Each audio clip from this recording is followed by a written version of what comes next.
Live here in East Rutherford, kicking off the training camp tour with the New York Giants. Familiar territory for me, old stomping grounds, a team that I covered for a handful of years before moving on to covering the league at a national level.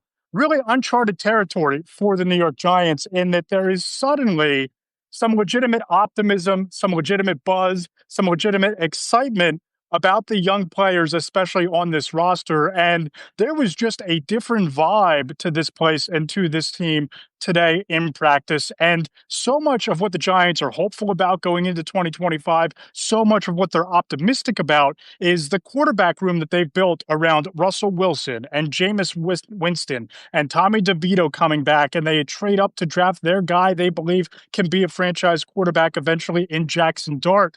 Walking out to the field today with a Giants source that I've known for years, he told me point blank that there is a certain level of excitement about these quarterbacks. He said, quote, all four quarterbacks have a presence, unquote. After practice, caught up with Darius Slayton, Giants wide receiver, who told me that these quarterbacks are really a lot of experienced guys. And what he really likes, what really stands out to him on a daily basis, is that all four of them, no matter what group you're in practice, first team, second team, third team, fourth team, they can all get you the football. And if there's a word to describe what the Giants are trying to be this season offensively, if there is a mantra from Brian Daboll on down in what is effectively a make or break season for Brian Daboll, it's explosiveness. And Darius Slayton told me that he believes that with the talent they have in place, with Malik Neighbors, with himself, with Wan'Dale Robinson coming on a little bit here, that they believe they can be an explosive offense, marrying the big play threat, the deep ball ability of Malik Neighbors with Russell Wilson's ability to stretch the field. And we really saw that shine through during practice today, during an 11-on-11 period.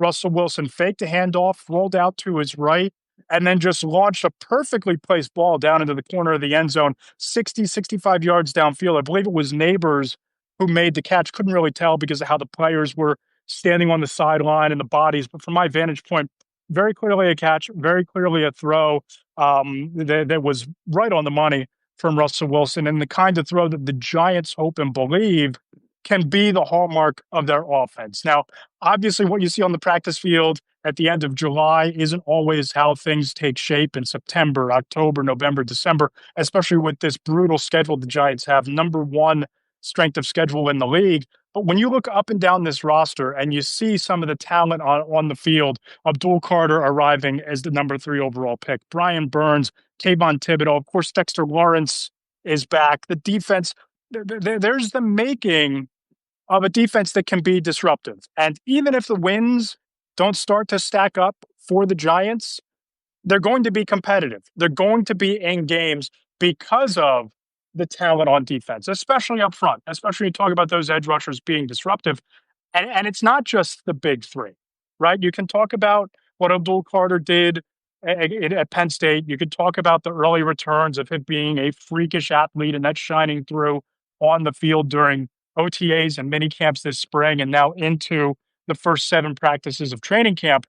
But just under the surface, a guy like Darius Alexander flying just underneath the radar. Spoke to someone today.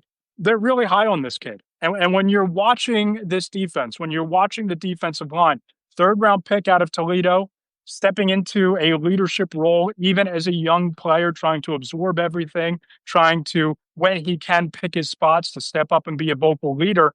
You see it on the field, too, because if he can play his way into a role alongside Dexter Lawrence in that rotation, the clock starts to tick a little bit faster for the opposing quarterback in the pocket. You saw that on a couple of plays, couple of glimpses in practice today.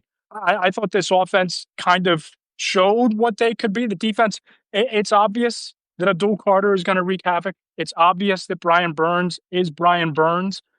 And I think that as much as the Giants are optimistic about Evan Neal moving to offensive guard, and I can tell you from conversations today, that's not just coach speak. I have multiple people telling me that they thought that he's done really, really well in that spot, that Evan Neal, a former first-round pick, might have the chance to not just resurrect his career, but carve out a role along that offensive line, along the interior. They're really high on him. They think that this is going to work. They're going to think that this could light a spark or a fire underneath Evan Neal moving to the inside. But as optimistic as they are, and for as much upside as a second team All Pro like Andrew Thomas has, this Giants offense is going to go as far as the offensive line can take it. And if there was a weakness on this roster right now, I still think that they haven't done enough to fix the offensive line. And that's now going on a 10, 15-year process for this franchise, for this organization, for this personnel department. They're going to be competitive. They're going to be exciting to watch. The offense might be explosive. The defense has the chance to be really disruptive. But, I think that the buzz that you're seeing nationally coming out of the swamps of Jersey about this team, I think it might be justified. So I'm Matt Lombardo signing off here from East Rutherford. We'll be coming to you from Ashburn, Virginia on Saturday, looking at the Washington Commanders and whether Jaden Daniels and company can make the leap from the NFC title game a year ago into a potential Super Bowl appearance and cementing themselves as a contender. We're going to look at the Commanders Saturday afternoon in Ashburn. Thanks for checking in.